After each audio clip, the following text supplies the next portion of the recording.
अब ये लोग कह रहे हैं कि अभी ठीक ठाक है और अब बाकी का जो इलाज है इनका जेल में ही हॉस्पिटल है उसमें हम लोग करवा देंगे। तो जज साहब ने कहा पीएमसीएच में इलाज हो, तो इनका इलाज वहाँ पर जेल में करने की क्या आवश्यकता पड़ गई। जज से भी ऊपर का ये लोग सोचते हैं। अब इन लोगों के लिए जज का आदेश भी कोई मायने नहीं रखता है, क्योंकि सरकार को पब्लिक का डर खत्म हो चुका है। क्योंकि उनको पता है कि भाई पब्लिक जो है सो अब यहाँ पर कुछ भी होगा, केस कर देंगे, लोग डर जाएंगे। तो ये डरने वाले थोड़े हैं, वो तो अपनी आवाज को उठाएंगे ही। बिहार में सत्ता जो है मगरूर है, यहाँ तो विपक्ष है ही नहीं, तो आवाज कौन उठाएगा। यह स्पष्ट दिख रही है कि सरकार दबाव में काम कर रही है और नीट की छात्रा की प्रकरण को दबाने की कोशिश किया जा रहा है। नया सांसद पप्पू यादव फिलहाल पीएमसीएच में इलाजरत हैं। उनके एडवोकेट शिवनंदन भारती हैं। सर से जानेंगे कि अपडेट क्या है अभी पप्पू यादव को लेकर के। सर देखिए, जज साहब का स्पष्ट निर्देश है कि सांसद जी को तब तक इनका समुचित इलाज पीएमसीएच में कराया जाए। जेल प्रशासन को उन्होंने निर्देश दिया, उसी आदेश के आलोक में इनको यहाँ पीएमसीएच लाया गया। हम लोगों को भी ये डर था कि यहाँ से जल्दी ये न कर दे, तो जज साहब को हमने बोला कि इनका स्थिति देख के उन्होंने खुद अपनी आंखों से ऑब्जर्व किया और स्पष्ट निर्देश दिया कि इनका इलाज पीएमसीएच में होना चाहिए। अब ये लोग कह रहे हैं कि अभी ठीक ठाक है और अब बाकी का जो इलाज है इनका जेल में ही हॉस्पिटल है उसमें हम लोग करवा देंगे।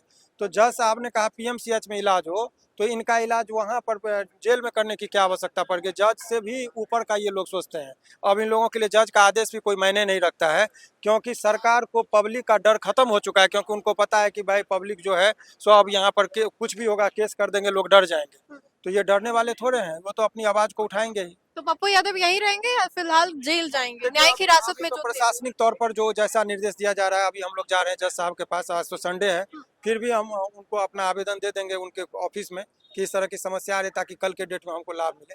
बाकी अभी एसपी साहब से अभी हमारी बात हुई, उनको भी हमने सारे बातों से अवगत कराया, तो बोले कि हम पुनः विचार कर रहे हैं। पुलिस जो है इन बातों को मान रही है या फिर जो ये वो तस्वीर रात को जो दोहराई गई थी, पुलिस जबरन ले गई थी, वैसी कुछ स्थिति दिखाई दे रही है? वो स्थिति पर हम लोग अभी नहीं बात करेंगे। अभी देखिए, यहाँ मेन वजह क्या है इनको यहाँ से शिफ्ट करने का। जब से पप्पू यादव जी को यहाँ पर भर्ती कराया गया है, जितना मरीज है ये लोग, इन लोगों से पूछे कि सबको अव्यवस्थाओं का सामना करना पड़ा। गरीब को कोई सुनने वाला नहीं। तो लोगों को एक उम्मीद जगी है कि ये आए हैं तो अब शासन प्रशासन मीडिया का जमावड़ा है, तो हर चीज व्यवस्थाएं जो ढीला व्यवस्था था थोड़ा बहुत सुधार होने की गुंजाइश है। तो दबाव में है, सब लोग चाह रहा है कि कितना जल्दी यहाँ से चले जाएं, ताकि अपने मनमौजी के हिसाब से काम मतलब यहाँ की लचर व्यवस्था जो है प्रकाशित बैठ लीजिए, लोग बताएं। हाँ, इन लोगों से बैठ लीजिए। चलिए, तो शिवनंदन भारती थे और इनसे जो है हम बातचीत करेंगे और आइए इनसे कुछ और जो जानकारी है वो भी लेते हैं और पूछेंगे कि पीएमसीएच ये लोग जो है वो यहाँ पर आए हुए हैं। अभी सर भी अंदर गए थे, आप भी साथ में गई थी शायद, क्या कुछ तस्वीरें? देखिए, ये लोग काफी दबाव में हैं और हॉस्पिटल के जो सुपरिटेंडेंट है, लग रहा है उन पे काफी दबाव है। और आप भी जान रहे हैं कि मेडिकल कॉलेज का क्या स्थिति है। और जब से पप्पू यादव जी माननीय सांसद जी को यहाँ पे शिफ्ट किया गया है, तब से पूरी जो अव्यवस्थाएं थी वो भी व्यवस्थित रूप से काम कर रही है। यहाँ पे मरीजों को बेड तक नसीब नहीं होती है। बेड भी नसीब नहीं होती है। क्या हम झूठ बोल रहे हैं? बेड तक गरीब को देखिए, गरीब को यहाँ बेड तक नसीब नहीं होती है। माननीय सांसद जो निर्दलीय प्रत्याशी थे, पप्पू यादव जी चुनाव जीते और सांसद है पूर्णिया से, उनको तक बेड नहीं मिली थी वो स्टेज काफी देर तक। तो आप इससे अनुमान लगा लीजिए कि इस हॉस्पिटल का स्थिति क्या होगा और यहाँ के आम पब्लिकों को क्या यहाँ पे दुख झेलना पड़ रहा होगा। तो इसीलिए काफी प्रेशर है यहाँ पे। जब तक माननीय सांसद जी रहेंगे तो कहीं ना कहीं मीडिया का जो जमावड़ा है, प्रशासन की यहाँ पे पैनी नजर होगी, तो सभी व्यवस्थाएं को सुदृढ़ किया जाएगा।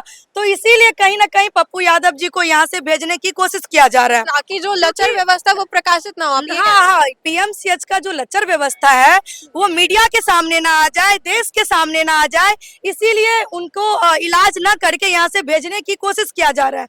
जबकि कोर्ट का आदेश है, उनके जो लीगल एडवाइजर है शिवनंदन भारती भैया, उन्होंने कोर्ट से मंडे तक के लिए वक्त मांगे थे। और जब तक मरीज खुद ठीक नहीं हो जाते हैं, जब वो खुद नहीं बताते हैं कि हम पूरे तरीके से स्वस्थ हो चुके हैं, तब तक आप डिस्चार्ज कैसे कर सकते हैं?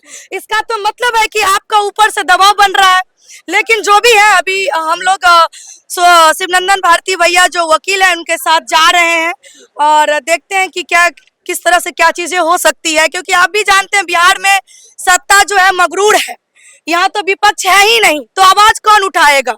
यह स्पष्ट दिख रही है कि सरकार दबाव में काम कर रही है और नीट की छात्रा की प्रकरण को दबाने की कोशिश किया जा रहा है। चलिए, तो एडवोकेट तो यहाँ पर मौजूद ही थे, साथ ही साथ जो लोगों का भीड़ है वो भी यहाँ पर मौजूद है। आम जनता क्या कह रही है पीएमसीएच की लचर व्यवस्था को लेकर के? कहीं ना कहीं लोगों का ये कहना है, उनके जो एडवोकेट है वो कहीं ना कहीं ये दलीलें जो है वो भी पेश करेंगे कि जो यहाँ की लचर व्यवस्था है वो कहीं ना कहीं प्रशासन हो जाए, इसके वजह से इन सभी चीजों के ऊपर ये कहा जा रहा है कि पप्पू यादव को यहाँ से शिफ्ट कराया जाए। बहरहाल आगे क्या होता है ये हम आपको जरूर बताएंगे। फिलहाल के लिए इस खबर में इतना ही। कैमरा जर्नलिस्ट दीपक के साथ मैं राजनंदिनी, न्यूज़4 नेशन।